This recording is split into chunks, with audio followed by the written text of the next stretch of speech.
सर्वप्रथम त माफ पाउँ सबैजनासँग है, अलिकति ढिलो भयो आज, अलिकति कार्य व्यस्तता, अलिकति काम परेकोले, अचानक काम परेकोले चाहिँ ढिलो आइयो। सो धन्यवाद अर्गनाइजिङ टिमलाई, आस्मा सिल्भर र नमस्ते बागमती टिमको लागि चाहिँ धन्यवाद मेरो भ्युजहरू राखिदिनु दिनुभएकोमा। अब धेरै टाइम नलिउँ, सरसरी चाहिँ अब स्लाइडतिरै जाउँ, आफ्नो प्रोग्राममा चाहिँ बढौँ किनकि ढिलो भइसकेको छ। So let's start with how household waste can be managed. हाम्रो घरको फोहोर चाहिँ हामीले कसरी म्यानेज गर्न सक्छौँ, यसमा च्यालेन्जेसहरू के छ, सिनारियो कस्तो छ नेपालको र हामीले के चाहिँ गर्न सक्छौँ यसलाई कम गर्नको लागि भन्ने चाहिँ यो एउटा डिस्कसन छ हाम्रो आज। सुरुमा त अब हाम्रो च्यालेन्जेसहरू के छ, अहिलेको हाम्रो हालसम्मको च्यालेन्जेसहरू के छ त्यसमा फोकस गरौँ। त्यो भनेको चाहिँ अब अहिले हामीले भन्नुपर्दा चाहिँ अब काठमाडौँ अथवा नेपालमा हेर्नु पर्यो भने चाहिँ अनसस्टेनेबल डेभलपमेन्ट गोइङ अन भएको कारणले गर्दाखेरि चाहिँ हाम्रो वाटर र वेस्ट वाटरको प्रब्लम छ, त्यसमाथि green house gas emission, air pollution, त्यसपछि सोसल इस्युजहरू छ, पोभर्टी र स्लम्स छ, त्यसमाथि चाहिँ सोलिड वेस्टको पनि प्रब्लम छ। यति धेरै प्रब्लम हुँदै चाहिँ सोलिड वेस्टलाई मात्रै किन आज हामीले फोकस गरेको भन्ने कुरो हो। वाइ अलिक सोलिड वेस्ट भनेर हेर्दाखेरि चाहिँ यसरी सरसर्ती हेर्दाखेरि चाहिँ सानै देखिन्छ, तर this is a big issue. किन भन्दाखेरि अब यो एउटा डाटा छ, डेमोग्राफिक डाटा छ, जसमा देख्न सकिन्छ कि पपुलेसन ग्रोथ रेट चाहिँ एकदम बढिरहेको छ। अर्बन पपुलेसन ग्रोथ रेट चाहिँ एकदम बढिरहेको छ है। अर्बन पपुलेसन ग्रोथ बढिरहेको कारणले गर्दाखेरि चाहिँ के भइरहेको छ भन्दाखेरि पहिला 10 वर्ष अगाडि यदि एकजनाले 640 ग्राम जति दिनमा वेस्ट निकाल्दै भन्दाखेरि चाहिँ त्यो बढ्दै आएर अहिले 1.5 केजी अथवा 1.5 केजीसम्मको पुग्ने ऊ चाहिँ भइसकेको छ। अनि फ्युचरमा चाहिँ भनौँ न 2025 मा चाहिँ 1.42 अथवा 1.42 भन्दा माथि जान सक्ने भइसकेको छ, प्रोजेक्सन गरेको छ यसले चाहिँ। त्यही भएर चाहिँ अब पपुलेसन हेर्ने हो भने काठमाडौँको पपुलेसनलाई हामीले लियौँ, काठमाडौँको पपुलेसन एराउन्ड 4 मिलियन छ र एकजनाले पनि दिनको 1 केजी फोहोर निकालिदिने हो भने चाहिँ यहाँ कति वेस्ट निस्किन्छ होला, अनि यो वेस्ट म्यानेजमेन्ट गर्नको लागि चाहिँ हामीलाई कति प्रब्लम हुन्छ होला यसमा चाहिँ। अब वेस्टको अलिकति सिनारियो त हेरिहाल्यो। सुरुमा चाहिँ अब हामीले वेस्टलाई चाहिँ डिफाइन गरौँ, कसरी चाहिँ वेस्टलाई चाहिँ डिफाइन गर्न सकिन्छ। परम्परागत रूपले भन्दाखेरि चाहिँ रबिस, ट्र्यास, रिफ्युज जुन चाहिँ हामीले नचाहिने कुरो त्यसलाई चाहिँ हामी वेस्ट भन्छौँ, जुन चाहिँ हामीले चाहिँदैन। वान्स वी युज त्यसपछि हामीले फ्यालिदिन्छौँ, त्यसले चाहिँ रबिस भन्ने गरेको छौँ। त्यस्तै बायोलोजीमा भन्नुपर्दाखेरि चाहिँ सब्सटेन्स टक्सिन्सहरू जुन निस्किन्छ हाम्रो एक्सक्रिटा बडीबाट, नेल्सहरू, हेयर कटहरू, यस्तोलाई पनि वेस्ट नै भनिन्छ। तर वेस्टको एउटा गभर्निङ बडी छ इन्टरनेसनली, बेसल कन्भेन्सन एउटा उनीहरूको कन्भेन्सन हो। उनीहरूले चाहिँ डिफाइन कसरी गरेको छ भन्दाखेरि चाहिँ कुनै पनि सामान इन्टेन्डेड टु डिस्पोज अफ भन्नाले फाल्न खोजिएको अथवा फालिसकिएको अथवा फ्युचरमा कहिले हामी चाहिँ फाल्न सक्ने छौँ भनेदेखि चाहिँ त्यसलाई चाहिँ वेस्ट भनेर भनेको छ बेसल कन्भेन्सनले चाहिँ। त्यो भएको कारणले चाहिँ अब जति पनि मानव एक्जाम्पल, अब मैले एउटा पाउरुटी किनेर ल्याएको छु, अब इन्टेन्डेड त्यसको फोहोर के हुन्छ भन्न खोज्दाखेरि चाहिँ त्यो प्लास्टिक जुन हुन्छ जसमा चाहिँ पाउरुटी आएको हुन्छ त्यो चाहिँ इन्टेन्डेड फोहोर हो भन्न खोजेको, फ्युचरमा कसैले फाल्न खोजेको भन्दाखेरि चाहिँ। सो यसरी वेस्टको बारेमा चाहिँ अब थोरै बहुत हामीले जानिहाल्यौँ। अब वेस्ट चाहिँ कस्तो टाइपको हुन्छ, अब हाम्रो समाजमा हामीले हेर्दाखेरि चाहिँ हामीले घरको फोहोर मात्रै बुझेको छौँ, तर फोहोर भनेको चाहिँ कति किसिमको हुन्छ त, अनि यो कति किसिमको हो फोहोर हो भन्नाले कसरी क्लासिफाई गर्ने भन्दा यसको सोर्स चाहिँ कुन चाहिँ हो, यो फोहोर चाहिँ कहाँबाट आएको हो भनेर चाहिँ एउटा क्लासिफिकेसन गर्न सकिन्छ। जस्तै अब सुरुमा हामीलाई सबैलाई थाहा भएको भनेको municipal solid waste. Municipal solid waste भनेको चाहिँ हाम्रो घरबाट निस्किने एउटा फोहोर र कमर्सियल अफिसहरूबाट निस्किने फोहोरलाई चाहिँ म्युनिसिपल सोलिड वेस्ट भनेर भनिन्छ, जुन चाहिँ हाम्रो यो काठमाडौँ उपत्यका फोहोर व्यवस्थापन समितिले चाहिँ कलेक्सन गरेर डिस्पोज गरेको हुन्छ। त्यसपछि अर्को आउँछ बायोमेडिकल वेस्ट भनेको हस्पिटल वेस्टहरू, हस्पिटलबाट निस्किने प्याथोलोजीको वेस्टहरू हुनसक्छ अथवा औषधिको वेस्ट हुनसक्छ, अथवा उनीहरूले केही कुराको यो पट्टीहरू हुन्छ जसलाई चाहिँ स्पेसल काइन्ड अफ ट्रिटमेन्ट गर्नुपर्ने हुन्छ, त्यस्तो खालको फोहोर पनि हुनसक्छ, त्यो चाहिँ सेकेन्ड क्याटेगोरीको वेस्टमा पर्यो। त्यस्तै इन्डस्ट्रियल वेस्टहरू हुन्छ, इन्डस्ट्रियल इन्फ्लुएन्समा आउने वेस्टहरू हुन्छ, त्यो अर्को क्याटेगोरीको पर्यो। एग्रिकल्चरल वेस्ट भनेको चाहिँ अब जस्तै हामीले पेस्टिसाइड्सहरू हालेको हुन्छौँ अथवा त्यो घाँस मानौँ कुनै क्रप काटेर त्यसको रेसिड्युहरू बाँकी बसेको हुन्छ जुन चाहिँ हामीलाई चाहिँदैन, त्यसलाई चाहिँ एग्रिकल्चरल वेस्टहरू पनि भनेर भन्न गरिन्छ। फिसरी वेस्ट भनेको फिसहरू पाल्दाखेरि त्यो आउने अथवा मेरिन एनिमल्सहरू कुनै पनि हामीले पालेको छौँ पन्डहरूमा जस्तै देखिन्छ, त्यसपछि रिभरहरूमा कुनै पनि वेस्टहरू देखिन्छ, त्यसलाई भनिन्छ। अनि लास्टमा रेडियो एक्टिभ वेस्ट पनि आउँछ, जुन चाहिँ नेपालमा त अहिले एकदमै कमै छ, तर कुनै कुनै ठाउँमा जस्तै हस्पिटलबाट अथवा यो एक्सरे गर्ने ठाउँहरू हुन्छ, हाम्रो चेक जाँच गर्ने ठाउँ गर्ने हुन्छ, त्यहाँ चाहिँ रेडियो एक्टिभ मेटेरियल्सहरू धेरै युज भइरहेको हुन्छ, त्यो वेस्टहरू पनि आउँछ, त्यसलाई चाहिँ स्पेसल काइन्ड अफ ट्रिटमेन्ट गर्नुपर्ने हुन्छ। अनि लास्टमा चाहिँ अब ई वेस्ट छ, इलेक्ट्रोनिक वेस्ट। अब हामी सबैलाई थाहा छ यो 21st सेन्चुरी हो, इलेक्ट्रोनिक वेस्ट भनेको अहिले one of the biggest issue पनि हो। अरू वेस्ट म्युनिसिपल वेस्ट पछिको सबभन्दा ठुलो इस्यु भनेको चाहिँ इलेक्ट्रोनिक वेस्ट हो। किन भन्दाखेरि चाहिँ अब पहिलाको इलेक्ट्रोनिक्स जुन हुन्थ्यो, सामानहरू जुन हुन्थ्यो अथवा सामान जुन आउँथ्यो त्यो चाहिँ एक प्रकारले रिपेयर गर्न मिल्थ्यो, अनि कुनै मोडिफिकेसन गर्नु पर्यो भने त्यसैलाई मोडिफाइड गर्न पनि मिल्थ्यो, अनि लङ लास्टिङ पनि चल्थ्यो। तर अहिलेको इलेक्ट्रोनिक ग्याजेट्सहरू कस्तो छ भन्दाखेरि वन्स युज एन्ड थ्रो भन्ने खालको छ। त्यो भनेको अब जस्तै केही गरी मेरो ग्याजेट बिग्रियो भने मैले त्यसलाई रिपेयर गरेर चलाउनु भन्दा पनि मेरो नयाँ किन्यो भने मलाई त्यसमा धेरै फाइदा हुन्छ जस्तो देखाउँछ उसले चाहिँ। अब आयो अब वेस्ट चाहिँ हामीले किन म्यानेज गर्नुपर्ने हुन्छ त? सरसर्ती भन्नुपर्दाखेरि चाहिँ नेचरमा चाहिँ फोहोर चाहिँ हुन्न, nature doesn't have any West.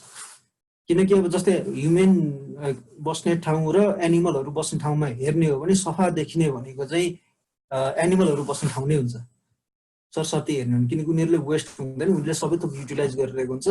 अनि जति पनि उनीहरूले एक्सक्रिटा जस्तै बायोलोजी वेस्टहरू हुन्छ त्यो चाहिँ नेचरले युज गरेर उनीहरूले रिसाइकल अथवा उनीहरूले युज गरिरहेको हुन्छ, त्यसलाई नै फाइदाजनक रूपमा लगिरहेको हुन्छ। त्यही भएर नेचरमा हेर्ने हो भने कुनै पनि वेस्ट हुँदैन। तर जति पनि अब हामीले सिभिलाइजेसनहरू बढ्दैछ, यो अर्बनाइजेसन मेनली चाहिँ अर्बनाइजेसन इन्डस्ट्रियलाइजेसनले गर्दाखेरि चाहिँ एमाउन्ट अफ वेस्ट पनि बढ्दैछ।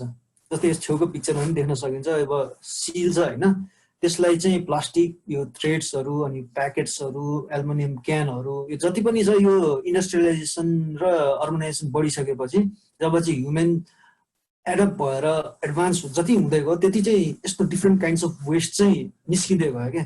हो यो भनौँ न प्लास्टिक एल्युमिनियम क्यान यसले धेरै कुरोलाई हेल्प गर्छ, तर यिनीहरू यो वेस्टले गर्दाखेरि अब जस्ट म्यानेज राम्रो नभएको कारणले गर्दाखेरि चाहिँ यिनीहरू मेरिनमा पुग्ने अथवा यो हाम्रो फरेस्टहरूमा पुग्ने र एनिमलहरूलाई हार्म गर्ने काम पनि गरेर आउँछ।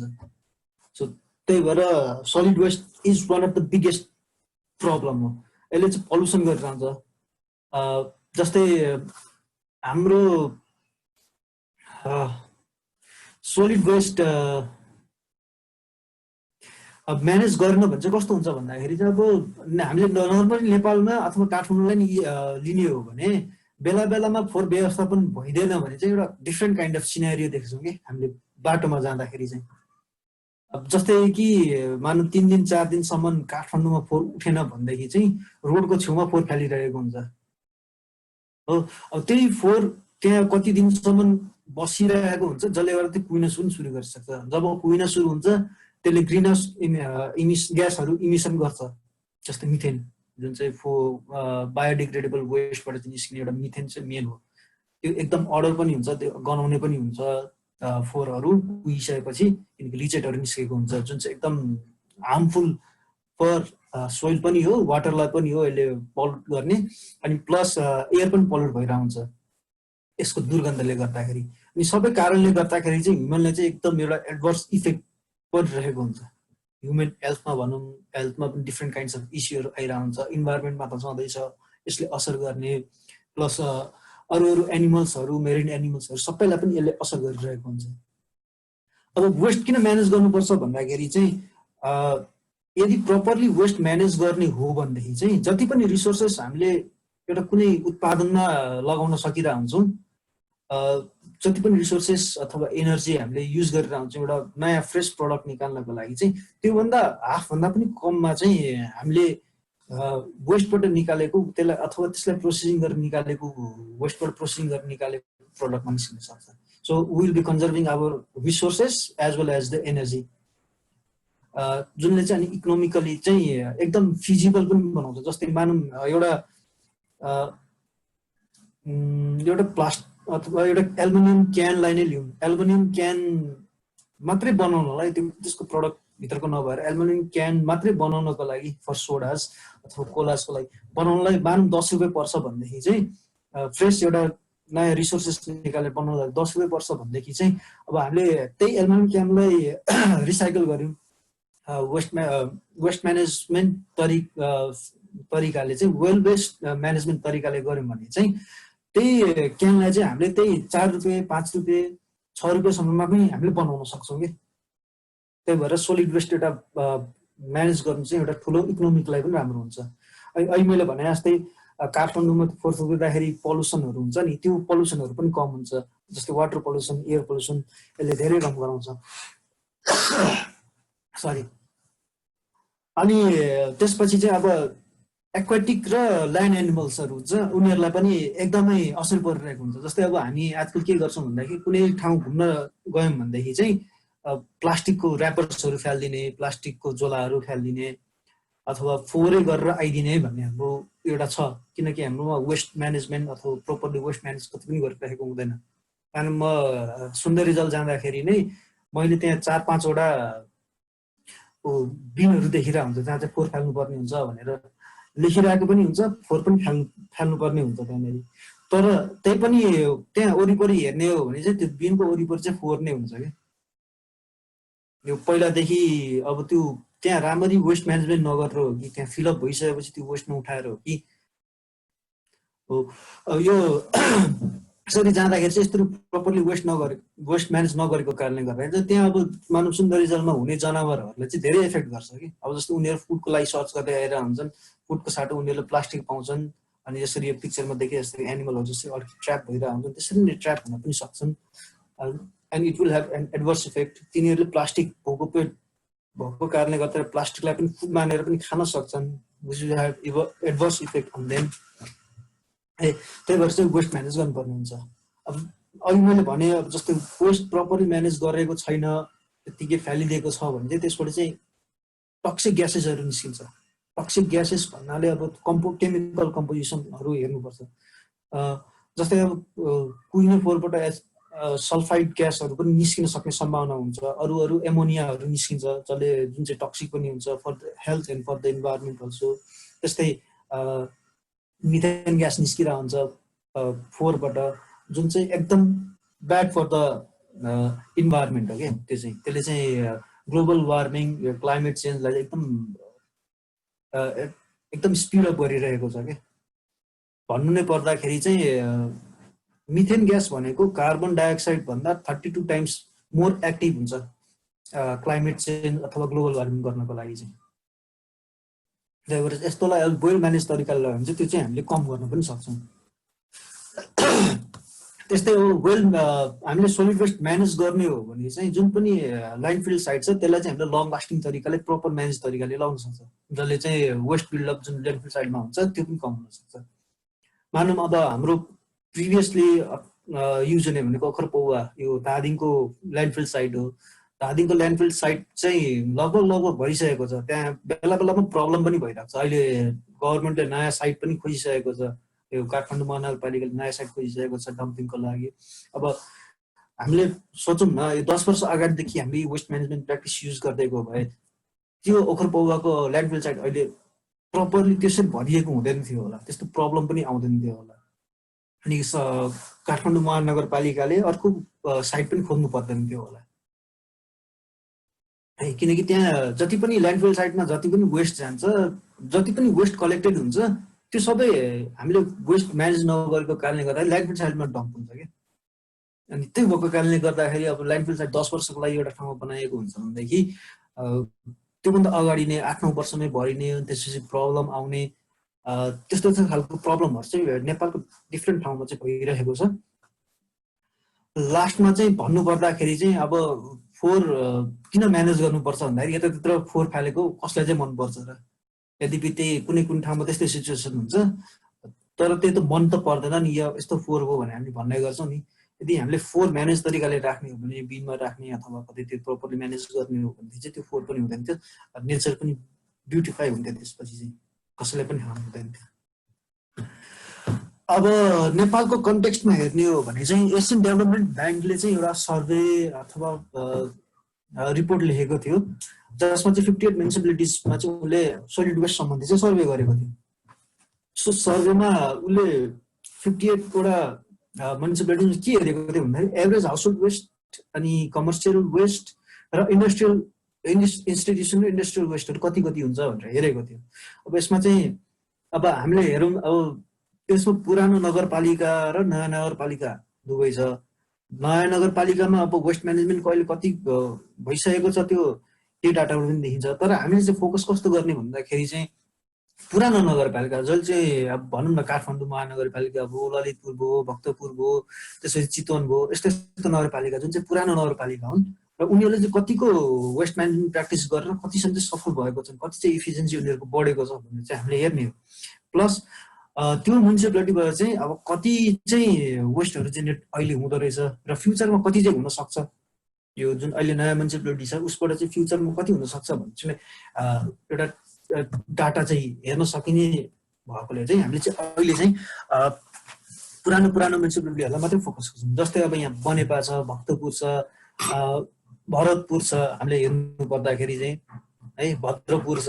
अब यहाँ हेर्ने हो भने चाहिँ उनीहरूको हाउसहोल्ड वेस्ट भनौँ न एभरेज हाउसहोल्ड वेस्ट एक दिनमा कति छ भन्दाखेरि चाहिँ बनेपाको 1.36 केजी छ भन्दाखेरि भद्रपुरको 0.39 केजी छ, त्यस्तै भक्तपुरको 0.8 र भरतपुरको 1.25 छ। अब यो डिफ्रेन्ट छ डिफ्रेन्ट ठाउँमा। यस्तो किन होला भन्दाखेरि चाहिँ अब जस्तै मानौँ भद्रपुर भनेको तराईको एउटा एरिया हो अनि लेस अर्बनाइज भएको हुनसक्छ, त्यस्तै बनेपा भनेको डेन्सली पपुलेटेड हो र भरतपुर भनेको चितवन पनि एउटा डेन्सली अकुपाइड एरिया हो। जसले गर्दाखेरि चाहिँ अब मान्छेको डेन्सिटी जति बढी भयो त्यति waste per day household waste per day त्यो बढी नै आउने हो। त्यही भएर चाहिँ यो एकोर्डिङ टु पपुलेसन र एकोर्डिङ टु हाउसहोल्ड भनौँ न कतिवटा हाउसेस छ त्यो कम्युनिटी हो, त्यही अनुसार फरक पर्छ। अनि अर्गनाइजेसन कति लेभलमा गएको छ त्यसले पनि फरक परिरहेको छ। तर एभरेजली अब हेर्नु पर्दाखेरि चाहिँ एभरेज पर क्यापिटा हाउसहोल्ड चाहिँ पर डे चाहिँ अराउन्ड 240 सरी एकैछिन ल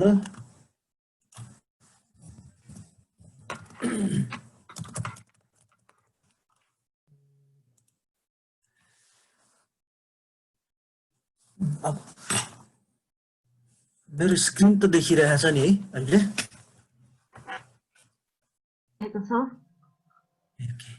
सरी त्यही एउटा कल आएकोले चाहिँ त्यतातिर व्यस्त भयो। सो अब यसमा हेरौँ है, हामीले चाहिँ पुरानो म्युनिसिपालिटी मात्रै हेर्दाखेरि चाहिँ एभरेजली 600 ग्रामको चाहिँ हाराहारीमा चाहिँ पर डे चाहिँ एउटा वेस्ट निस्किन्छ भनेर भनिएको छ एभरेजली हेर्दाखेरि चाहिँ यसमा हेरियो भने चाहिँ। अनि हामीले फोकस गर्नुपर्ने कुरा के छ भन्दाखेरि चाहिँ कलेक्सन इफिसियन्सी छ। अब हामीले आज फोकस गरेको भनेको हाउसहोल्ड वेस्ट हो होइन, हाउसहोल्ड वेस्टमा कति आउँछ र त्यसको कलेक्सन इफिसियन्सी कति छ। मानौँ अब बनेपामा 52% कलेक्सन इफिसियन्सी छ भनेदेखि भद्रपुरमा पनि त्यस्तै 50 को लाइनमा छ, भक्तपुरमा 86 छ, कति त 25 पनि रहेछ, भरतपुरमा 25 छ, विराटनगरमा 85 छ। अब यस्तो छ कलेक्सन इफिसियन्सी भनेको चाहिँ यस्तो छ। अनि अर्को कुरा फोकस गर्नुपर्ने भनेको हाउसहोल्ड वेस्ट कति निस्किरहेको छ त कुनै एउटा म्युनिसिपालिटीबाट हेर्नलाई। टोटल हाउसहोल्ड वेस्ट कति छ भन्दाखेरि चाहिँ एभरेजली 5.99 टन र 5.99 टन मानौँ बनेपाबाट निस्किरहेछ भन्दै त्यसको 50% 52% मात्रै उनीहरूले कलेक्सन गर्न सकिरहेछन् र त्यसलाई म्यानेज गरिरहेका छन्। बाँकी 52 के अरे सरी 5.99 भनेको एराउन्ड 6 टनकै आदि गर्दाखेरि त एराउन्ड 2-3 टन पर डेको वेस्ट चाहिँ उनीहरूले न त कलेक्सन गरेको छन् न त म्यानेज गर्न सकिरहेको छन्। अनि जति पनि 52.5% पनि उनीहरूले जति पनि कलेक्सन गरिरहेका छन् त्यो पनि प्रपरली म्यानेज छैन के। उनीहरूले जस्ट कलेक्सन गर्ने, रिसाइक्लेबल आइटम्सहरू छुट्याउने र त्यसपछि सबै चाहिँ ल्यान्डफिलमै गएर फालिदिने गरेको छ। अब रिसोर्सफुल आइटम्स जस्तै वेस्टबाट निस्किने उनीहरूले निकाल्ने के भन्दाखेरि चाहिँ यो बियरको बोटल्सहरू, ग्लासेस आइटम्सहरू भयो, अनि मेटल्सहरू चाहिँ उनीहरूले निकाल्छन्, अनि पेट बोटल्स, प्लास्टिकको पेट बोटल्सहरू निकाल्छन्। त्यो बाहेक जति पनि अरू थोक छ कुहिने नकुहिने सबै उनीहरूले चाहिँ गएर ल्यान्डफिल साइडमा फालिदिन्छन्। अब यहाँ हेरौँ, यो एउटा डाटा छ हामीसँग, यो 19 वटा म्युनिसिपालिटीको हो। त्यसपछि यो बाँकी म्युनिसिपालिटीहरूको भयो। यसमा चाहिँ बिलो 80% एभरेजमा हेर्दाखेरि बिलो 80% मात्रै होला। त्यो पनि म्याक्सिमम एउटा दुइटाको मात्रै होला त्यो 80% छुने, नत्र बाँकीको 60% अथवा त्योभन्दा पनि लेस छ क्या कलेक्सन इफिसियन्सी। अनि हाउस होल्ड वेस्ट एभरेजली हेर्ने हो भने 600 ग्रामको एराउन्ड आउँछ। कतै कतै 1 kg भन्दा बढी पनि छ, कतै कतै चाहिँ 600 ग्राम भन्दा कम पनि छ। जस्तै यो लास्ट 58 वटा म्युनिसिपालिटीको लास्टमा हेर्नु पर्दाखेरि चाहिँ यस्तो छ, जहाँ कलेक्सन इफिसियन्सी 60% भन्दा कमै छ भनौँ न ओभरअल। अब ओभरअल्ली जानु पर्दाखेरि चाहिँ अब 58 वटा म्युनिसिपालिटीको डाटा हेर्ने हो भने एभरेजली 769.6 भनेको 770 tons of waste per day 58 वटा म्युनिसिपालिटीबाट निस्किन्छ टोटलमा, जसमा चाहिँ टोटल कमर्सियल वेस्ट भनेको 447 हुन्छ प्लस अब एड हुँदै जान्छ त्यसमा। अनि त्यसपछि इन्स्टिट्युसनल वेस्ट 65 एड हुँदै जान्छ भनेपछि 1000 एराउन्ड 1000 भन्दा माथि गइसक्यो अहिले नै पर डे वेस्ट निस्किने चाहिँ। अनि यसको हेर्ने हो भने ओभरअल्ली एभरेजली हेर्ने हो भने चाहिँ 1435.05 टन वेस्ट चाहिँ निस्किन्छ नेपालबाट, अनि जसमा चाहिँ 62% मात्र चाहिँ इफिसियन्सी हुन्छ, कलेक्सन इफिसियन्सी हुन्छ अथवा उनीहरूले म्यानेज गर्न सक्छन्। त्यो भनेको कति हो भन्दाखेरि चाहिँ 894.04 टन्स हो, जुन चाहिँ उनीहरूले म्यानेज गरिरहेको हुन्छन्। बाँकी 541 tons of waste per day चाहिँ कलेक्सन पनि हुँदैन अथवा म्यानेज पनि हुँदैन ओभरअल हेर्ने हो भने and average. So this is a huge amount of waste. अनि यो वेस्टलाई चाहिँ अब हामीले कसरी कम गर्न सकिन्छ भन्ने चाहिँ अब आजको हाम्रो एउटा ठुलो उद्देश्य हो, र कसरी चाहिँ कम गर्न सकिन्छ सिक्ने पनि आजको एउटा मुख्य अब यहाँ अब हामीले हेऱ्यौँ भने चाहिँ एभरेजली भन्ने हो भने चाहिँ 779 भनेको चाहिँ 790 समथिङ ग्राम चाहिँ हाउस होल्ड वेस्ट निस्किन्छ, जसमा चाहिँ पर क्यापिटा चाहिँ 170 ग्राम्स छ एकजनाबाट निस्किने पर क्यापिटा पर डे है। सो 170 एभरेजली हेर्ने भने हामीले एक दिनमा 170 ग्राम वेस्ट चाहिँ एकजनाले चाहिँ निकाल्दो रहेछौँ। सो अब यो 170 ग्राम वेस्ट चाहिँ कस्तो कस्तो किसिमको हुन सक्छ र हामीले चाहिँ कसरी कम गर्ने भन्ने चाहिँ अब हाम्रो नेक्स्ट उसमा जान्छ। सुरुमा त जाउँ हाउस होल्ड वेस्ट टाइपमा। सो सुरुमा त आउँछ अर्ग्यानिक वेस्ट। अर्ग्यानिक वेस्ट भन्नाले चाहिँ कुहिने फोहोरहरू, त्यसपछि आउँछ प्लास्टिक, मेजर युजेबल प्लास्टिक्सहरू हुन्छ हामीले एकदम युज गर्छौँ यो। अनि त्यसपछि आउँछ पेपर,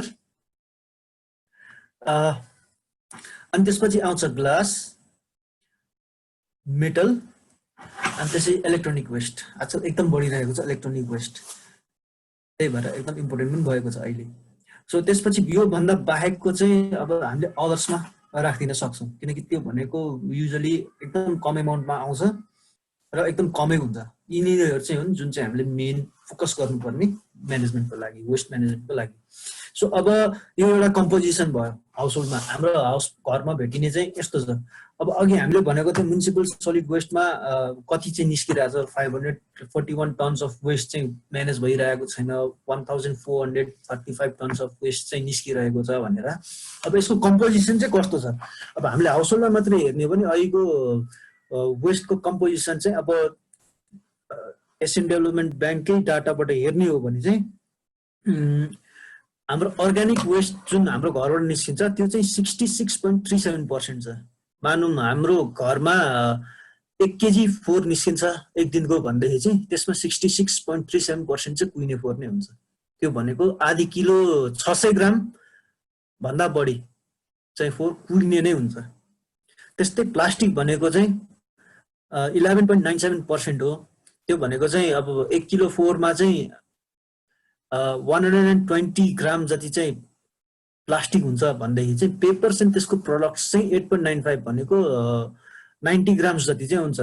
अनि अरू भनेको चाहिँ अरू वेस्ट नै हुन्छ, जस्तै ग्लास, मेटल, टेक्सटाइल, लेदर यस्तो यस्तो खालको हुन्छ।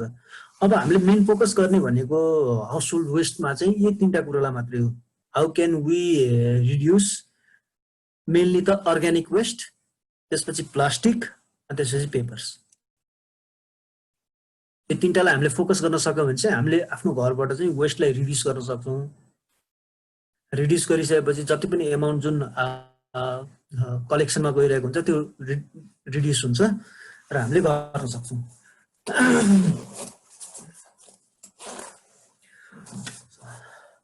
सो अब जाउँ नेपालको कन्टेक्स्ट अथवा एउटा सलिड वेस्ट म्यानेजमेन्ट सिस्टम चाहिँ कस्तो हुनुपर्छ आइडियली चाहिँ अब कुनै पनि ठाउँको सलिड वेस्ट म्यानेजमेन्ट चाहिँ कसरी हुन्छ भन्दा वेस्ट कलेक्सन सेन्टरमा चाहिँ हाउस होल्ड वेस्ट र कमर्सियल वेस्ट हुने 2टा वेस्ट आउँछ।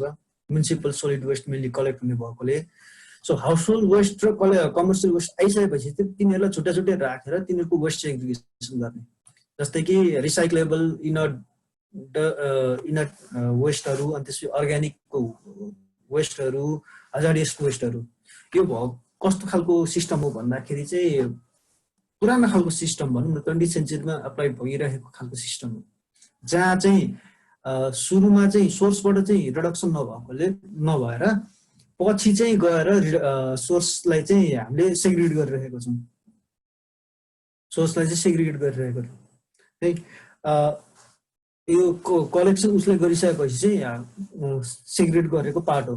त्यो एउटा पुरानो 20th सेन्चुरीको चाहिँ यो एउटा मेथड थियो। अनि स्लाइड कहाँ पुग्यो?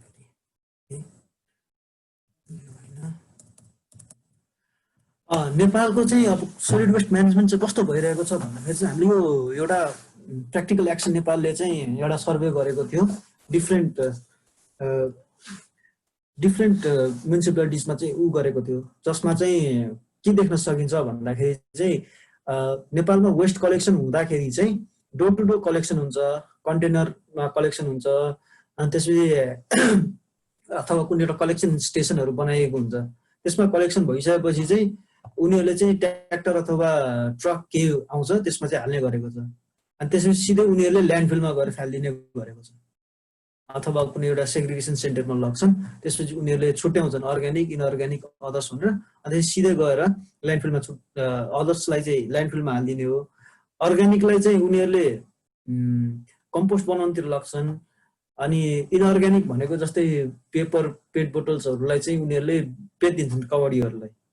यो चाहिँ यस्तो खालको सिस्टम चाहिँ नेपालमा कुनै म्युनिसिपालिटीले, अब फ्यु म्युनिसिपालिटिज मात्रै छ जसले चाहिँ एडप्ट गरेको छ।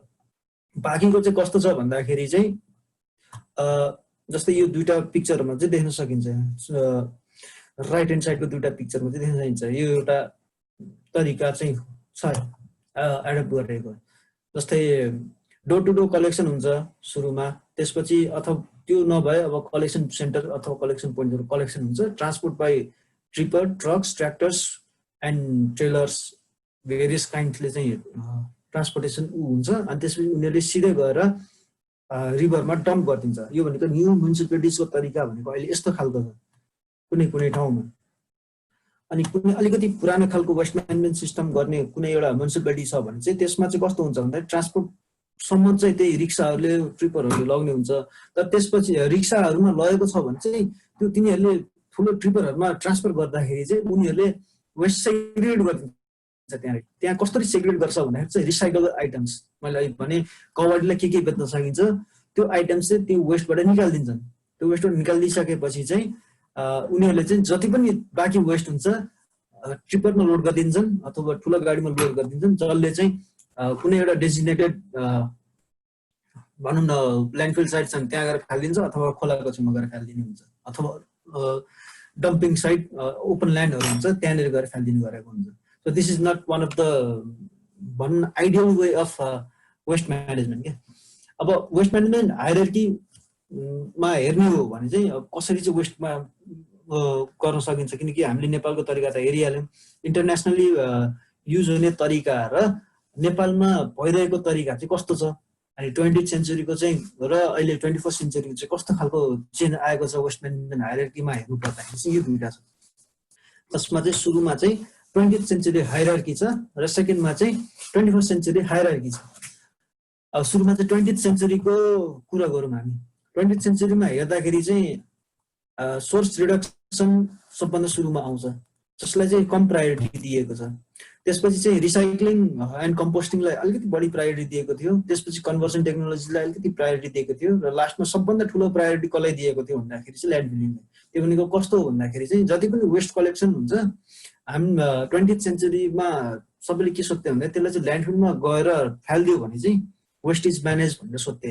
अनि कुनैले मात्रै कुनै उसमा मात्रै उनीहरूले रिसाइक्लिङ अथवा सोर्स रिडक्सन गर्ने अथवा कन्भर्सन टेक्नोलोजी युज गरेर चाहिँ वेस्टलाई चाहिँ कुनै एउटा प्रडक्ट अथवा कुनै एउटा युजफुलनेसमा ल्याउँथे 20th सेन्चुरीमा। तर अब 21st सेन्चुरीमा चाहिँ यो प्याराडाइम चाहिँ अलिकति सिफ्ट भएको छ, जसमा चाहिँ अब नम्बर 1 प्रायोरिटी चाहिँ कस्तो हो भन्दाखेरि चाहिँ वेस्ट चाहिँ नहोस्, त्यो भनेको सोर्स रिडक्सन है। सोर्स रिडक्सनमा भइसकेपछि चाहिँ अब सेकेन्ड प्रायोरिटी चाहिँ केमा गयो भन्दाखेरि रिसाइक्लिङ कम्पोस्टिङमा गयो। त्यसपछि चाहिँ कन्भर्सन टेक्नोलोजीमा गयो। कन्भर्सन टेक्नोलोजी कस्तो हो भन्दाखेरि चाहिँ अब जति पनि वेस्ट आयो सुरुमा रिडक्सन भइसक्यो, त्यसपछि रिसाइक्लिङमा गइसक्यो भनेपछि जति पनि अब अरू बाँकी वेस्ट छ त्यसबाट चाहिँ केही निकाल्न मिल्छ कि भन्ने कुरो कन्भर्सन टेक्नोलोजी। जस्तै इन्सुलेट गरेर कन्भर्सन टेक्नोलोजीमा चाहिँ इन्सुलेट गरेर चाहिँ हिट निकालेर इलेक्ट्रिसिटी जेनेरेट गर्न मिल्छ।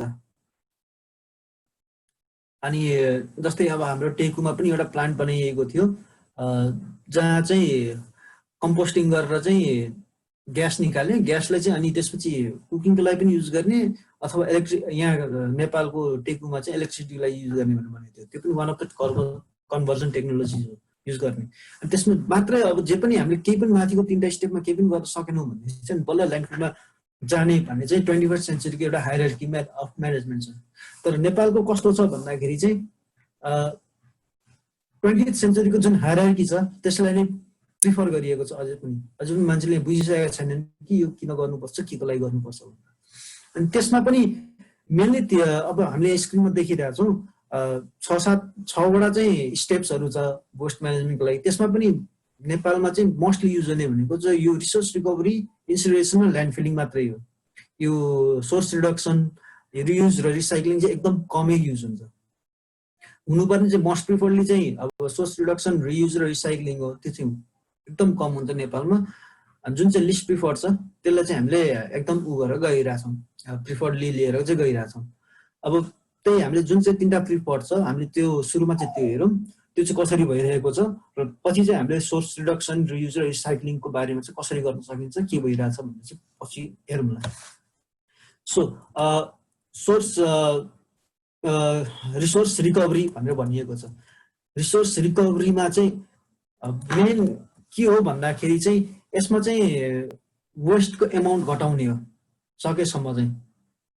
अनि वेस्टको एमाउन्ट घटाउने हो तर रिसोर्सेस जुन चाहिँ युजफुल छ त्यो चाहिँ निकाल्ने हो। जस्तै अहिले भने त्यो सेग्रिगेट गर्दाखेरि हामीले प्लास्टिक, पेपर, एल्युमिनियम जुन छ त्यसलाई चाहिँ सेग्रिगेट त्यसलाई चाहिँ रियुज, रिसाइक्लिङ गर्न मिल्छ, त्यो चाहिँ हटाउन पनि मिल्छ भनेर भनेको थियो। त्यसरी नै अब एउटा वेल म्यानेज तरिकाको कुनै 2 टा 3 टा स्टेपहरू छ। त्यसमा चाहिँ अब 1st स्टेप चाहिँ के हो भन्दाखेरि चाहिँ वेस्ट म्यानेजमेन्ट, 2nd स्टेप चाहिँ रियुज, 3rd स्टेप चाहिँ रिसाइक्लिङ। 4th स्टेप चाहिँ कन्भर्सन टेक्नोलोजी। 5th स्टेप चाहिँ कन्भर्सन टेक्नोलोजी। 6th स्टेप चाहिँ ल्यान्डफिलिङ। 7th स्टेप चाहिँ सिस्टम छैन भनेदेखि जस्तै काठमाडौँको एक्जाम्पल लिने हो भनेदेखि चाहिँ अब हामीले फालेको फोहोरमा चाहिँ सबै कम्बाइन हुन्छ। त्यसपछि चाहिँ यो रिसोर्स रिकभरी चाहिँ कहाँ गएर हुन्छ भनेदेखि चाहिँ अब जस्तै मेरो एरियाको फोहोरको कुरा गर्ने हो भने चाहिँ यहाँ कलेक्सन हुन्छ अनि यहाँ नजिकै बागमती छ, बागमतीको छेउमा चाहिँ एउटा सानसानो कलेक्सन भनौँ न एउटा पोइन्ट जस्तो छ जहाँ चाहिँ 4-5वटा ट्रिपरहरूको फोहोर आउँछ, 4-5वटा रिक्साको फोहोर आउँछ, त्यहाँ झार्छन् अनि त्यसपछि तिनीहरूले छान्छन् त्यहाँनिर यो प्लास्टिकको बोतलहरू छुट्याउने, एल्युमिनियमहरू छुट्याउने, ग्लासहरू छुट्याउने, मेटलहरू छुट्याउँछ अनि त्यसपछि उनीहरूलाई चाहिने पेट बोटल्सहरू छुट्याउँछ। यस्तो यस्तो छुट्याएर चाहिँ कवर्डले बेच्नको लागि तयार गर्छन् र बाँकी चाहिँ उनीहरूले फेरि त्यो ट्रिपरमै हालेर उनीहरूलाई पठाइदिन्छ। अनि त्यो ट्रिपर चाहिँ कहाँ जान्छ भन्दाखेरि चाहिँ ल्यान्डफिल साइडमा जान्छ। यो भनेको एउटा small kind of resource recovery हो। त्यसमा एकदम डिपली हेर्ने हो भने त त्योभन्दा मानौँ न जति पनि वेस्ट ल्याउँछन् त्यसको 5 to 10% मात्रै उनीहरूले त्यहाँ रिकभर गरेर आउँछन्, तर एक्चुअली त्योभन्दा बढी नै हुन्छ कि त्यहाँनिर रिसोर्सेस अभाइलेबल। अनि यो रिसोर्सेस चाहिँ कस्तो हुन्छ भन्दा रिसोर्सेस चाहिँ अनि जस्तै मानौँ फलाम आइरन रडहरू, आइरन बारहरू चाहिँ यसरी नै कतिवटा कबाडीले चाहिँ किनिरहेको हुन्छ। त्यो वेस्ट म्यानेज गरिरहेको कम्पनीले चाहिँ कबाडीलाई बेचिदिन्छ अनि त्यो कबाडीले चाहिँ फेरि गएर मानौँ न हाम्रो आइरन इन्डस्ट्रीहरूलाई चाहिँ गएर बेचिदिन्छ, त्यहाँबाट फेरि नयाँ आइरन भएर आउँछ। त्यो भनेको रिसोर्स रिकभरी गरेर एउटा मेटेरियल बनेर आउँछ। अब नेक्स्ट जाउँ इन्सिनरेसन अर बर्निङ। इन्सिनरेसन अर बर्निङ भनेको एउटा यस्तो मेथड हो जसमा चाहिँ हाई टेम्परेचरमा चाहिँ फोहोरलाई जलाइन्छ। यो फोहोरलाई जलाइसकेपछि चाहिँ अब यसमा भएको हार्मफुल मेटेरियल्सहरू चाहिँ सबै मरेर जान्छ र वेस्ट चाहिँ 80 to 90% रिड्युस भएर आउँछ। 80 to 90% चाहिँ रिड्युस हुन्छ किन भन्दाखेरि सबै वेस्ट बर्न भएर चाहिँ एस बन्छ। त्यो एस चाहिँ अराउन्ड 10% मात्रै हुन्छ of the original amount of waste. तर बर्निङ प्रोसेसमा चाहिँ यसबाट चाहिँ धुवा निस्किने भएकोले चाहिँ यसले इन्भाइरोमेन्टलाई चाहिँ एकदम पल्युट गर्छ।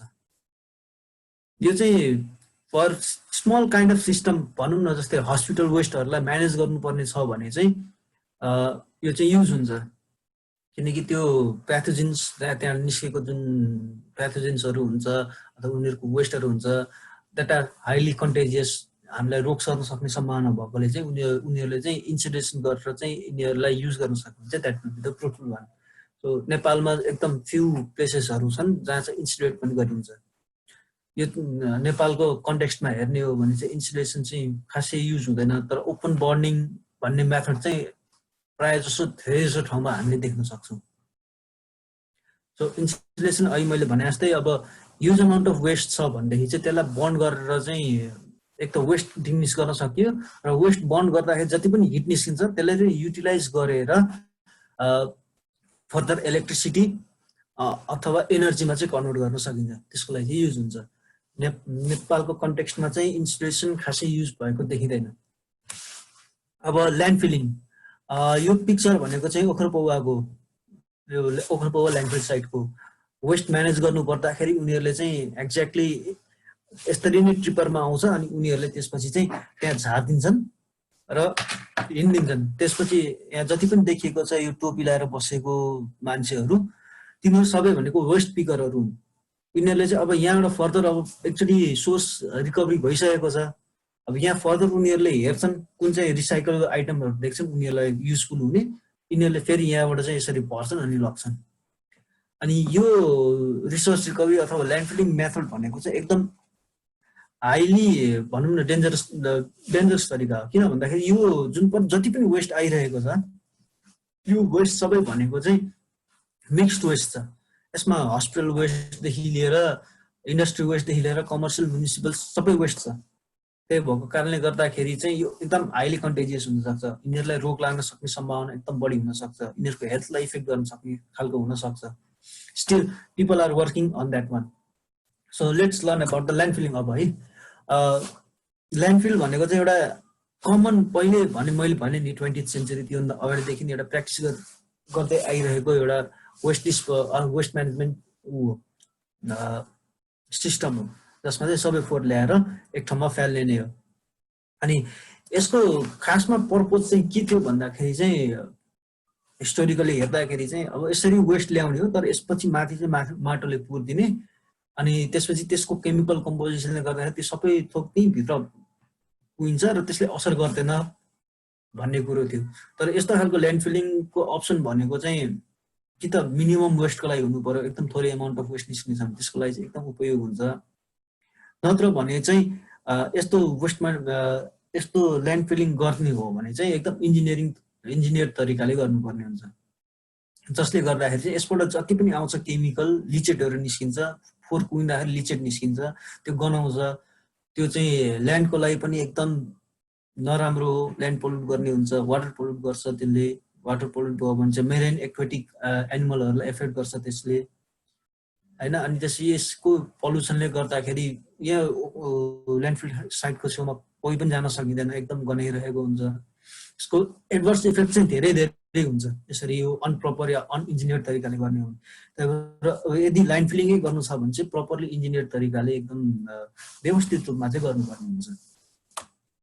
सो अब माथिको अघि नै हामीले कुरा गरेका थियौँ सस्टेनेबल लिभिङ, सस्टेनेबल भन्दा पनि 21st सेन्चुरीमा फोकस गरिएको सोर्स रिडक्सन, रिसाइक्लिङ, कम्पोस्टिङको कुरोलाई हो। सो त्यसलाई चाहिँ अब हामीले डिभाइड गरेर चाहिँ थुप्रै आवर्समा चाहिँ लग्न सक्छौँ। मेनली फलो 9R 3R गरिन्छ, रिड्युस, रियुज र रिसाइकल। तर अहिले चाहिँ 9R आएको छ, that is for sustainable lifestyle. यो 9R चाहिँ के हो? यो 9R भनेको चाहिँ त्यही अहिलेको 3टा जुन थियो रिसाइक्लिङ, कम्पोस्टिङ, उसको त्यही भित्र अन्तर्गतको चाहिँ हो, जसलाई चाहिँ सिम्प्लिफाइड गरिएको छ 9Rमा, जसले गर्दा चाहिँ हामीले चाहिँ अप्लाई गर्न सकौँ हाम्रो लाइफमा। So let's talk about this 9R। So फर्स्टमा चाहिँ रिथिङ्क, त्यसपछि आउँछ रिफ्युज, त्यसपछि रिड्युस, त्यसपछि reuse, regift, repair, rent, recycle र रोट। यो 9वटा आर चाहिँ हामीले आफ्नो लाइफमा युज गर्न सक्यौँ भनेदेखि चाहिँ जति पनि अब हामीले हाम्रो घरबाट वेस्ट जेनेरेट भइरहेको हुन्छ त्यो सबै चाहिँ सबै त नभनौँ 90% of the waste, 90 to 95% of the waste we can minimize. यही 9R को उसले गर्नु भने मात्रै पनि त्यो 90 to 90 भयो भने चाहिँ अब जस्तै अब हामीले अघि नै एउटा डाटा हेरेको थियौँ, अराउन्ड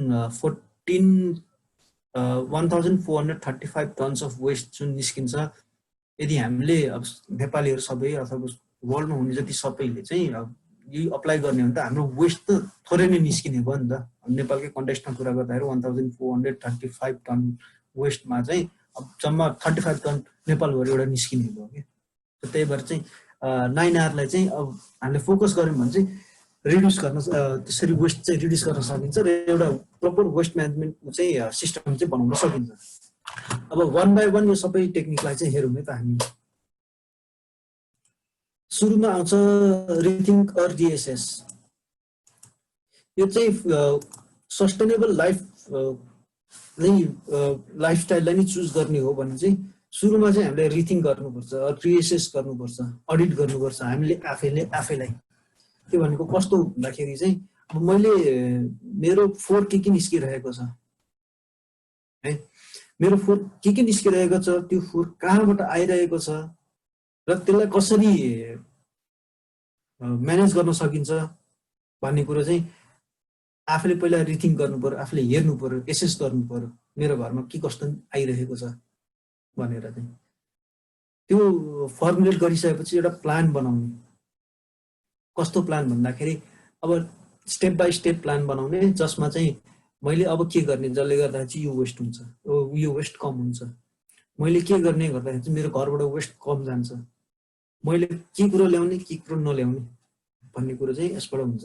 यसको लागि चाहिँ हेल्प गर्नको लागि चाहिँ इन्टरनेटको अहिलेको जमानामा भेरियस ग्रुप्सहरू छन्, भेरियस वेबसाइट्सहरू छन् जहाँ चाहिँ तपाईँले गएर हेर्न सक्नुहुन्छ। केही चाहिँ अब यहाँ लेखिएको छ जस्तै 9 ways I have simplified my life, journey to zero waste in UK, zero waste home, the ultimate guide to simplifying your life भन्ने यस्ता थुप्रै वेबसाइटहरू पनि छन्, फेसबुक ग्रुप्सहरू पनि छन्, जसले चाहिँ तपाईँलाई यो रिथिङ्कको लागि चाहिँ एकदम प्रेरित गर्न सक्छ र कसरी तपाईँलाई चाहिँ एउटा सस्टेनेबल लाइफस्टाइलमा जाने हो भन्ने चाहिँ सिकाउन पनि सक्छ। So first step for sustainable lifestyle is rethink about all of your waste where it is coming from, and how you can minimize them. So अनि त्यसपछि सेकेन्ड पोइन्ट छ रिफ्युज। अब जस्तै यो छेउको पिक्चरमा हेर्न सक्नुहुन्छ एउटा ब्याम्बू टुथब्रसमा चाहिँ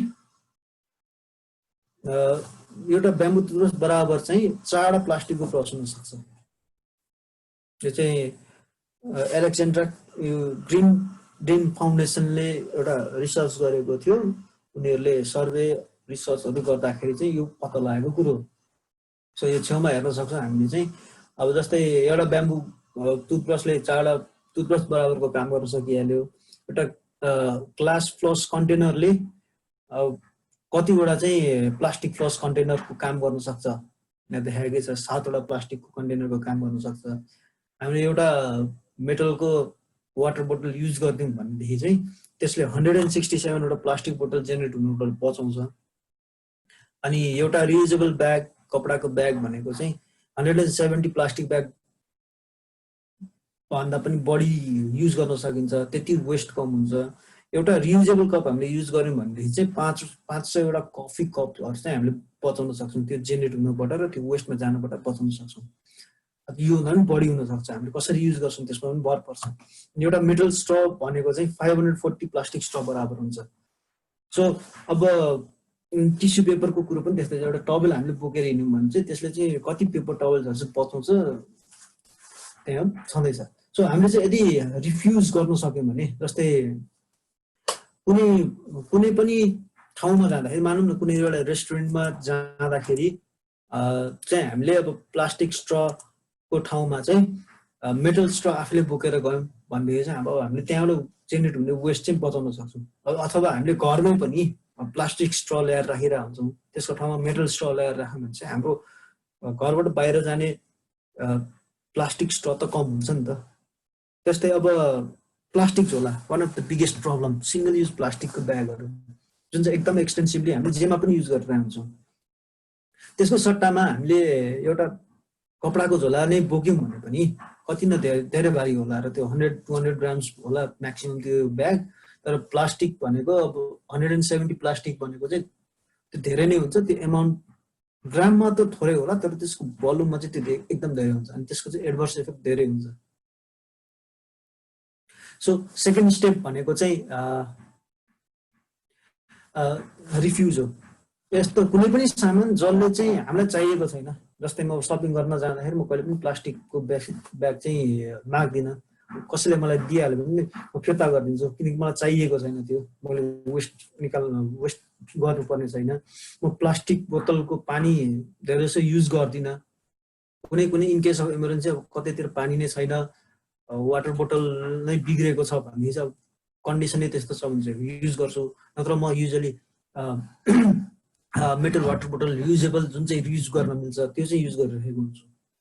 यस्तै सानो कुरो चाहिँ हामीले एडप्ट गर्न सकिन्छ जसले गर्दाखेरि चेन्ज हुन्छ। मैले चाहिँ रिफ्युज गरिसकेँ। अब प्लास्टिक बोतल किन्ने, यो सिङ्गल युज प्लास्टिक किन्ने, अनि कफी सपमा जाँदाखेरि यो ट्राभल मग भन्छ कफी कप्सहरू त्यो युज नगर्ने, यस्तो त्यो सामान्य कुराहरू चाहिँ एडप्ट गर्न पनि सकिन्छ जसले गर्दाखेरि चाहिँ वेस्टको एमाउन्ट पनि कम गर्न सकिन्छ। त्यस्तै अब हामी सामान किन्न जाँदाखेरि अब सिङ्गल प्लास्टिकको नभनौँ, जस्तो कपडा किन्न जाँदाखेरि एक्स्ट्रा प्याकेजिङमा आइरहेको हुन्छ। त्यो एक्स्ट्रा प्याकेजिङ भएको सामानहरू नकिन्ने जसले गर्दा हाम्रो हाउसबाट निस्किने वेस्ट चाहिँ कम हुन्छ होइन। यस्तो सानो कुरोमा चाहिँ हामीले रिफ्युज गर्न सक्यौँ भने चाहिँ धेरै नै वेस्टमा चाहिँ कमी आउन सक्छ। अनि एक्जाम्पल अब कसरी चाहिँ रिफ्युजको लागि चाहिँ अब कुन के गर्न सकिन्छ भन्ने चाहिँ भेरियस वेबसाइट्सहरू छन्। त्यसमध्ये 2टा चाहिँ मैले यहाँ तल राखिदिएको छु, 1 र 2 भनेर। 5 most common types of clutter and how to deal with it and how to option out the junk mail in the UK भनेर भनेको छ। अब जस्तै पेपर मिलहरू आइरहेछ त्यसलाई चाहिँ कसरी कम गर्ने भन्ने चाहिँ त्यसले सिकाउँछ भने अर्कोले चाहिँ 5 type most common 5 types of clutters हुने भनेको चाहिँ तिनीहरूको बारेमा डिस्कस गर्छ। यसरी नै वेबसाइट्सहरू हेर्नुभयो भने चाहिँ तपाईँले भेरियस काइन्ड्स अफ नलेजहरू पनि पाउनुहुन्छ र कसरी चाहिँ तपाईँले अप्लाई गर्न सक्नुहुन्छ त्यो पनि कुरा जान्न सक्नुहुन्छ। अब नेक्स्टमा जाउँ, रिड्युस भनेको सोर्स रिडक्सन। यो भनेको जति पनि फोहोर हामीले कम गर्न सक्यौँ त्यति राम्रो हो, त्यति हामीलाई फाइदा हुन्छ। The less you have the less you have to lose है। जति पनि हामीले ल्याउँछौँ, जति कम हामीले ल्याउँछौँ त्यति कम हामीले फाल्नुपर्ने हुन्छ क्या, यसको अर्थ चाहिँ। अब जस्तै अब हामीले अघि नै भनेको थियौँ पर पर्सन 170 ग्राम चाहिँ हामीले अ डे वेस्ट निकालिरहेको छौँ। अब हामीले यदि त्यो वेस्ट ल्याउनै कम गऱ्यौँ भनेदेखि चाहिँ अब मानौँ न 170 ग्राम पर डेमा चाहिँ मेरो 10 ग्राम चाहिँ प्लास्टिक छ भनेदेखि चाहिँ मैले त्यो सोर्सबाटै ल्याउन छोडिदिएँ। दुध मानौँ म दुध लिन गइरहेको छु, दुध प्लास्टिकको प्याकेटमा दिन्छ, मैले एउटा कुनै मेटलको भाँडो लिएर गएर म त्यसमा ल्याउन थालेँ भने मैले त्यो एउटा प्लास्टिकको ब्याग त कम गरेँ नि त त्यहाँनिर मेरो घरबाट फोहोर निस्किने उसमा चाहिँ। यसरी चाहिँ अब हामीले चाहिँ रिफ्युज गरेर हुन्छ कि अथवा रिड्युस कसरी चाहिँ रिड्युस गर्न सकिन्छ त्यसरी चाहिँ सोध्नु पर्यो। अब चाहिँ the easiest sorry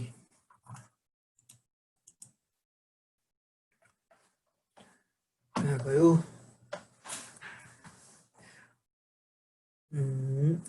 so reduce रिड्युसमै जाउँ त एकैछिन, सरी। सो अब यो चाहिँ भनेको एउटा इजिएस्ट एक्सन हो क्या। अब जस्तै जहाँ गए पनि हामीले यो रिड्युसलाई चाहिँ अप्लाई गर्न सक्छौँ कि यो मैले लगेँ भने त मेरो घरमा फोहोर के हुन्छ त भन्ने सोध्न थालियो भने चाहिँ द्याट इज रिडक्सन के है। अनि त्यसपछि तपाईँले रिडक्सनको बारेमा सोर्स रिडक्सनको बारेमा सुरु गर्न थाल्नुभयो भने चाहिँ त्यसपछि तपाईँले रिफ्युजल स्टेजमा पनि जानुहुन्छ भन्छ। अनि जस्तै कि अब जस्तो मैले अघि भने नि म दुध कतितिर दुध लिन जानुपर्छ त्यो प्लास्टिक झलाउन दिन्छ, मैले मेटल भाँडा लिएर गएँ भने चाहिँ मैले त्यो प्लास्टिकको उसलाई त रिफ्युज गरेँ नि त लिनलाई होइन। अनि त्यसपछि मैले रिड्युस पनि गरेँ, एट द सेम टाइम मैले घरको वेस्ट जति त्यो प्लास्टिकको जति थियो त्यति वेस्ट त कम गरेँ नि त। यसरी नै यसरी भेरियस काइन्ड्स अफ के भन्ने अब स्टेप्सहरू छन् हामीले युज गर्न सक्छौँ। जस्तै बजार कुनै पनि स्टेसनरी किन्न जाँदाखेरि अब हामी पेन किन्यौँ भनेदेखि चाहिँ अब कसैले हामीलाई एउटा प्लास्टिकको ब्यागमा देला अथवा के देला, त्यसलाई चाहिँ हामीले रिफ्युज गरेर हाम्रो घरको वेस्ट त रिड्युस गर्न सक्छौँ नि त। यसरी नै सोच्ने। अनि अर्को छ रियुज, थर्डमा चाहिँ छ रियुज। रियुजमा चाहिँ कस्तो भन्दाखेरि कुनै पनि एउटा प्रडक्ट हुन्छ त्यसको चाहिँ लाइफ हामीले एक्सटेन्ड गर्न सक्छौँ। जस्तै अब हामीले घरमा एउटा जार लिएर आइरहेको हुन्छौँ, पिनट बटरको ग्लास जार छ, मानौँ त हामीले पिनट बटर त खान्छौँ, खाउन्जेलसम्म पिनट बटर त हुन्छ। त्यसपछि जब खाइसक्छौँ, खाइसकेपछि चाहिँ अब त्यो पिनट बटरलाई हामीले पिनट बटरको त्यो जारलाई चाहिँ हामीले फाल्दैनौँ क्या, त्यो चाहिँ हामीले रियुज गर्छौँ। कस्तो लागि भन्दाखेरि अब हामीले घरमा मसला राख्ने युज गर्छौँ अथवा चिनी राख्ने युज गर्छौँ अथवा अचार बनाएर अचार राख्ने युज गर्छौँ। त्यस्तो तरिकाले चाहिँ हामीले रियुज गरिरहेको हुन्छौँ। रियुज चाहिँ नेपालको कन्टेक्स्टमा चाहिँ धेरै जस्तो ठाउँमा चाहिँ अप्लाई गर्ने कुरो हो। जस्तै मैले इक्जाम्पल दिएँ अहिलेको एउटा ग्लास जारको, त्यो चाहिँ भइरहेको हुन्छ। त्यस्तै अरू अरू कुरो पनि छ जुन चाहिँ हामीले रियुज गरिरहेको हुन्छौँ। तर हामीले रियुज केमा चाहिँ फोकस गर्दैनौँ भन्दाखेरि चाहिँ सिङ्गल युज प्लास्टिकको लागि चाहिँ हामीले रियुज गर्दैनौँ। जबकि सिङ्गल युज प्लास्टिक भनेको चाहिँ one of the biggest problem हो अनि सबभन्दा ह्युज एमाउन्टमा पनि त्यही निस्किन्छ हो। सो सिङ्गल युज प्लास्टिकको ठाउँमा चाहिँ अब हामीले चाहिँ केही गरी कपडाको झोला बारम्बार रियुज गऱ्यौँ भने चाहिँ अब जस्तै एकचोटि जाँदाखेरि मैले 4वटा प्लास्टिक बोकेर आउँछु तरकारी किन्न जाँदाखेरि भनेदेखि चाहिँ मैले जब कपडाको झोला बोकेर गयो भने चाहिँ 4वटा प्लास्टिक त कम भयो मेरो। त्यस्तै अरू ठाउँमा जाँदाखेरि कतिवटा प्लास्टिक हुन्छ त्यो कम हुँदै जान्छ। अनि इन द सेम वे हामीले चाहिँ त्यो कपडालाई चाहिँ रियुज गरिरहेको छौँ, रियुज गरिरहेको छौँ, जसले गर्दा वेस्ट चाहिँ हाम्रो एकतिर कम भइरहेको छ। अब त्यसपछि आउँछ रिगिफ्ट। यो एउटा छुट्टै किसिमको यो टेक्निक छ अहिलेलाई चाहिँ मान्छेले चाहिँ धेरै जसो चाहिँ उसलाई चाहिँ अलिकति बुझ्नलाई चाहिँ गाह्रो पर्छ। रिगिफ्टिङ भन्ने टेक्निक छ क्या। अब जस्तै मानौँ कसैले मलाई केही दिएको छ हो, त्यो मलाई युजफुल हुन पनि सक्छ नहुन पनि सक्छ। युजफुल भयो मैले युज गरेँ भने त ठिक छ, तर युजफुल भएन भने चाहिँ त्यो मेरो कबर्डमा चाहिँ कुनै एउटा ठाउँमा गएर चाहिँ बसिरहेको हुन्छ, धुलो खाएर बसिरहेको हुन्छ हो। त्यो पनि अब तपाईँको घरमा एक प्रकारको वेस्टेज त हो नि, त्यो तपाईँले युजै छैन भनिसकेपछि अब तपाईँले कसलाई चाहिँ युज हुनसक्छ त्यसलाई चाहिँ गरिदिन सक्नुहुन्छ। यो गिफ्टिङ टेक्निकलाई चाहिँ अब रिगिफ्ट भनेर चाहिँ भनिएको छ। जस्तै फर इक्जाम्पल अहिले काठमाडौँमा चाहिँ ओल्ड क्लोथ डोनेसनको लागि चाहिँ धेरै नै प्रोग्राम्सहरू भइरहेको छ।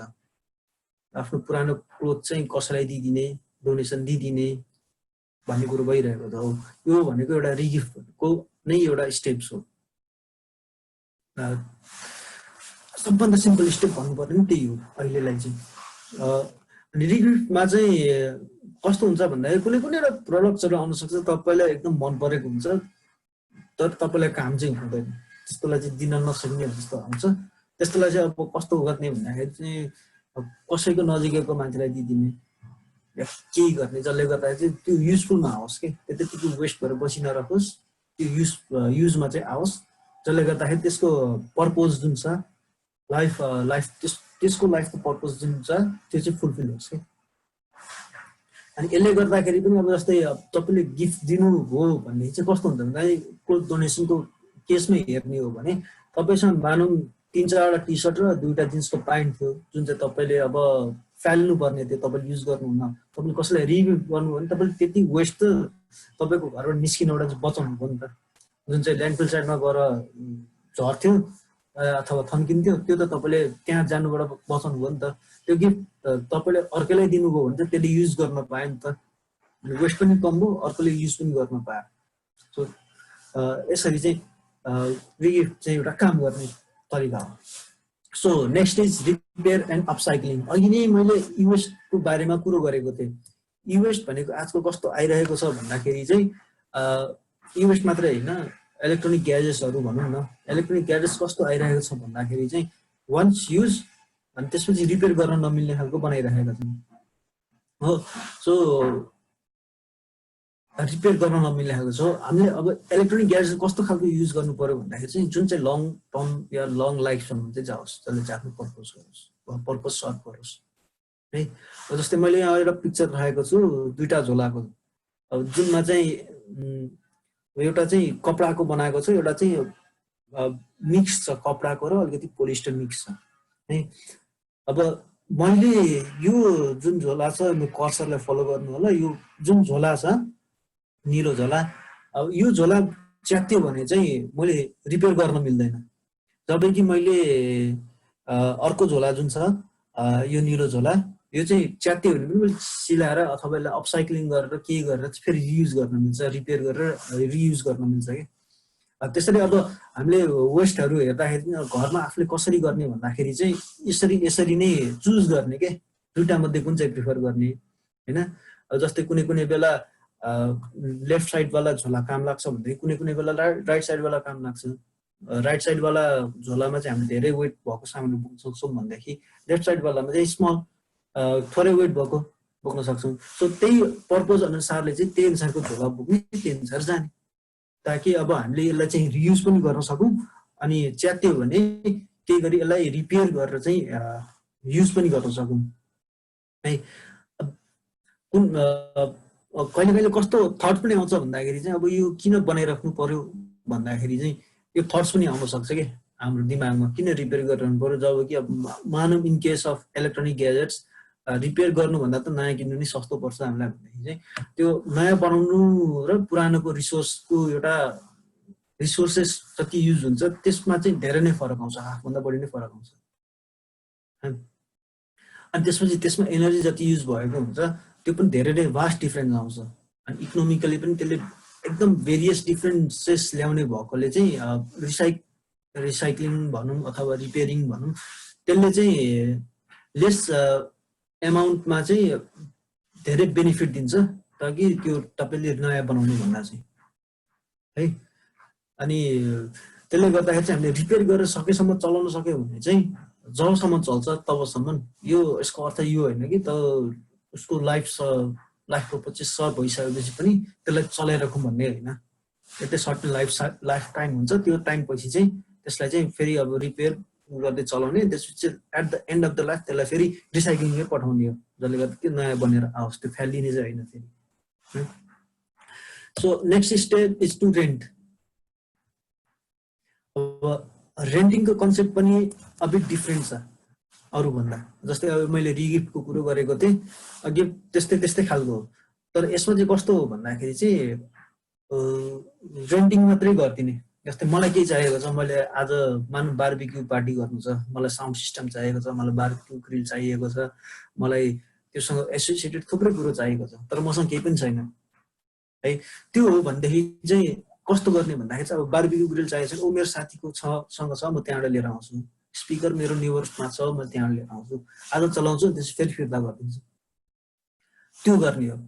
यसमा चाहिँ कसरी बेनिफिट भयो भन्दाखेरि चाहिँ तपाईँले नयाँ किन्नु भएको भए चाहिँ एउटा फुटप्रिन्ट हुन्थ्यो, कार्बन फुटप्रिन्ट, अथवा त्यसलाई ल्याउनलाई युज भएको कति कार्बन युज भयो, त्यसलाई नयाँ बनाउनलाई युज भएको रिसोर्सेसहरू सबै युज गर्नुहुन्थ्यो क्या।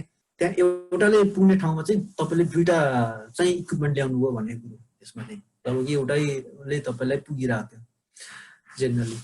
सो रेन्टिङले चाहिँ तपाईँको रिसोर्सलाई चाहिँ कम गर्ने, अनि तपाईँको वेस्ट पनि जुन जाने हुन्छ, जस्तै अब अहिले भने जस्तो त्यो मैले रिथिङ गर्दाखेरि चाहिँ मेरो वेस्ट आउँदाखेरि चाहिँ मैले कसरी चाहिँ एन्ड अप गर्छु। रिगिफ्टमा पनि अब मेरो सामान आएर कपबोर्डमा थन्केर बस्ने त होइन नि भन्ने जस्तो थिङ्क गरिन्छ नि। त्यस्तै रेन्ट गर्नलाई पनि त्यही हो। एउटा थिङ्किङ चाहिँ के गर्ने भन्दाखेरि अब मलाई स्पिकर बारबिक्यू ग्रिल ल्याउनु छ, मैले वर्षमा एकचोटि मात्रै युज गर्छु भनेदेखि चाहिँ त्यो तपाईँलाई फाइदा भएन नि त।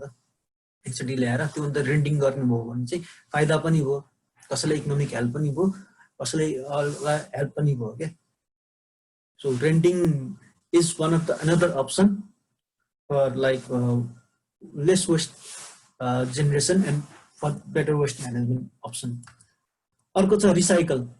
जस्तै हाम्रो राइट साइडमा पिक्चर हेर्न सक्छौँ, त्यसमा चाहिँ जेनरली प्लास्टिक क्यान्स, अनि त्यसपछि जेनरल डिकम्पोजेबल वेस्ट, अनि त्यसपछि पेपर र बोर्ड्सहरू देखाइएको छ। यो चाहिँ रिसाइकल गर्न मिल्ने खालको। जेनरल वेस्टमा भनौँ त्यो अर्ग्यानिक वेस्टहरू छ, बायोडिग्रेडेबल वेस्ट, त्यसलाई चाहिँ कम्पोस्टिङ गर्न मिल्छ होइन।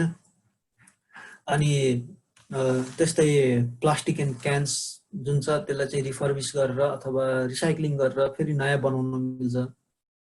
तर त्यो एल्युमिनियमको त्यो चाउचाउको ऱ्यापरहरू हुन्छ, यस्तोलाई चाहिँ अलिकति गर्न मिल्दैन। अनि पेपर भनेको चाहिँ त्यो रियुज भनौँ न, रिसाइकल गरिराख्न मिल्ने, जति पनि आयो भने त्यसलाई अलिअलि कम हुँदै जान्छ।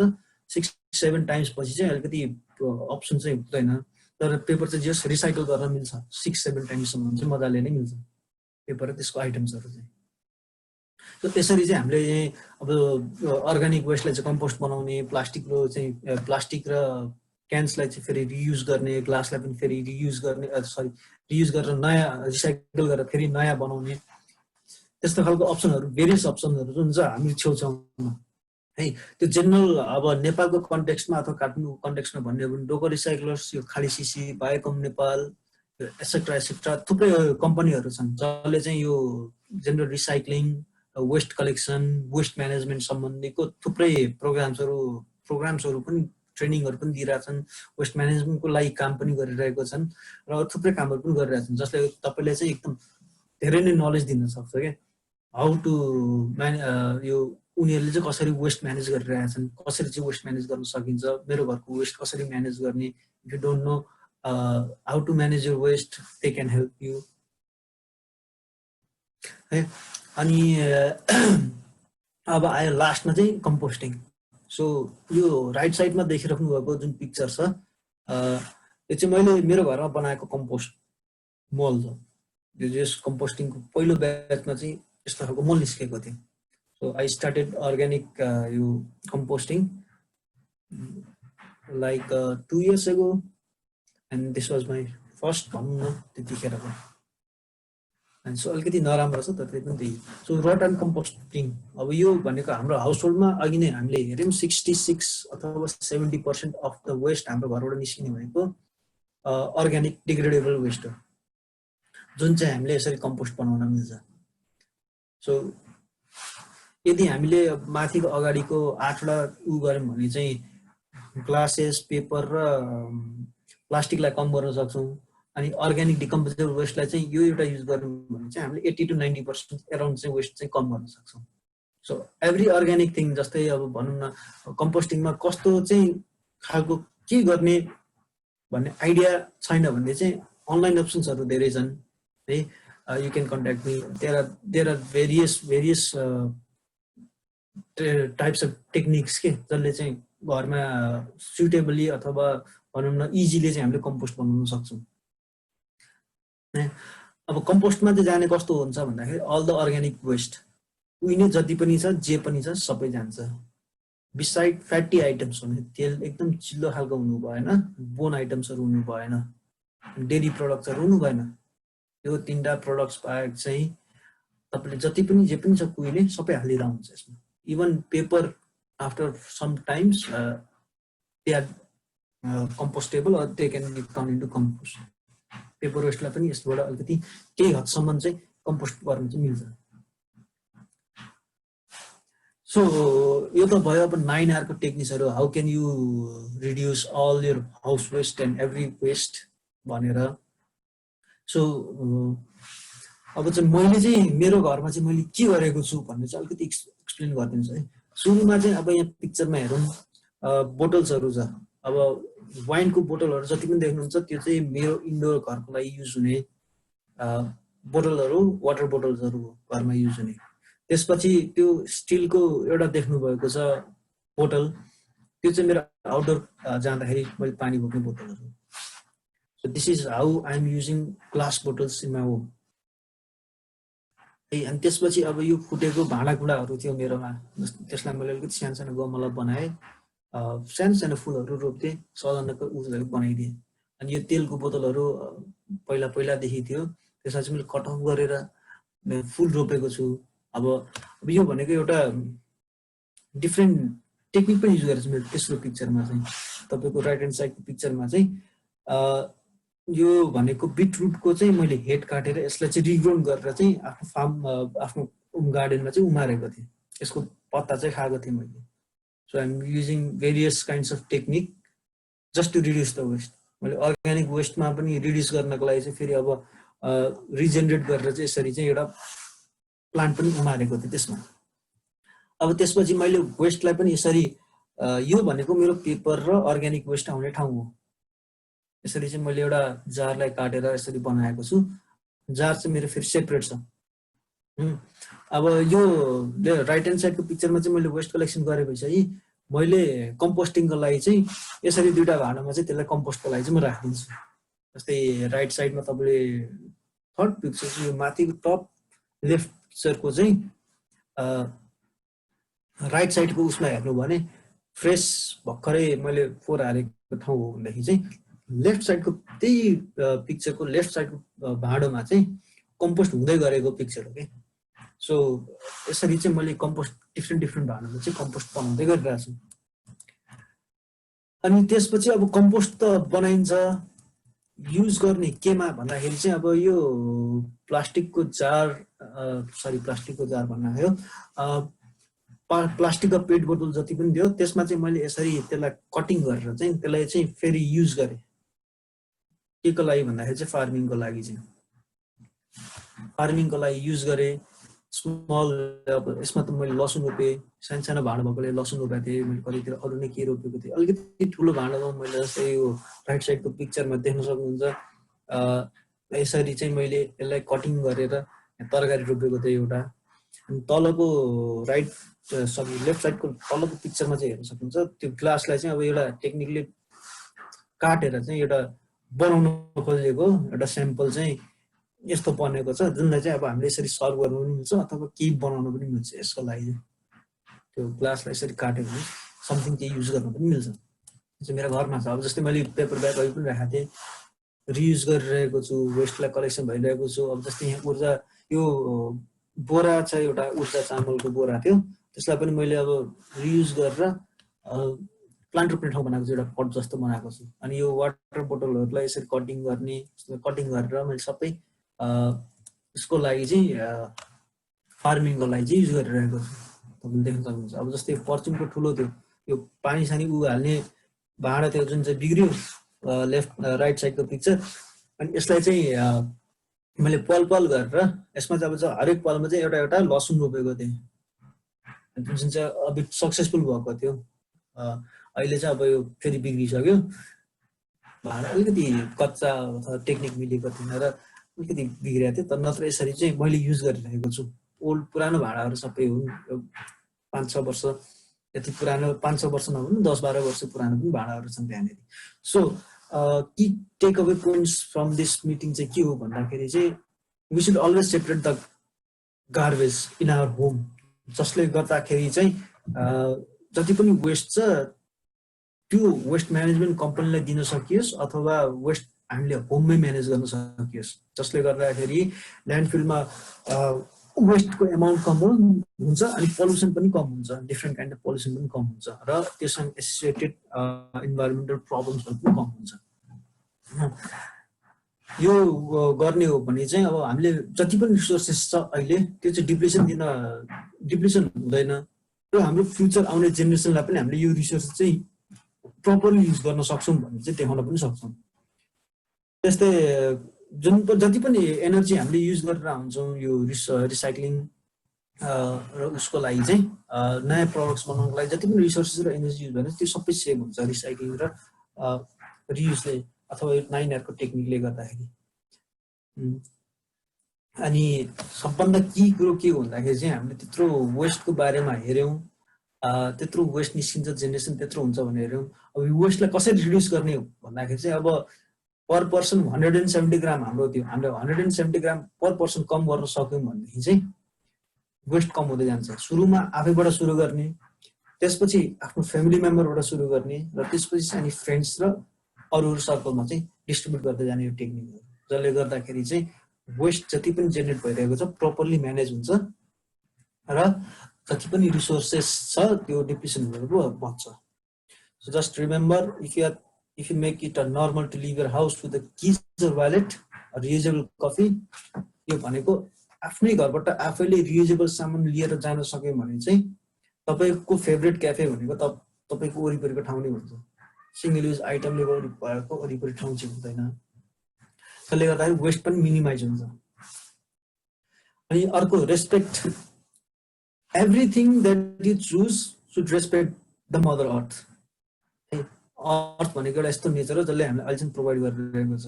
जति पनि हामीले अहिले रिसोर्सेस युज गरिरहेको छौँ मदर अर्थकै युज गरिरहेको छौँ। If mother earth is not there we will not survive. So respect mother earth and make choice accordingly that is huge impact on mother earth. कतिको इम्प्याक्ट हुन्छ हाम्रो चोइसेसले, त्यो इम्प्याक्टलाई एनालाइसिस गरेर मदर अर्थलाई रेस्पेक्ट गरेर चाहिँ हाम्रो अब चोइसेसहरू चाहिँ लिन थालौँ। लास्टली चाहिँ रिस्टोर। अब जति पनि पहिला हामीले गरिसक्यौँ बिगारिसक्यौँ, अब त्यो फर्दर बिगार्नु भन्दा चाहिँ अब कसरी चाहिँ यसलाई रिस्टोर गर्न सकिन्छ है। अब पहिला मदर अर्थले हामीलाई जति पनि दिनुभयो अब नेक्स्टमा चाहिँ अब what can we give to her भनेर सोचौँ र वेस्ट म्यानेजमेन्टतिर लाग्यौँ। Thank you.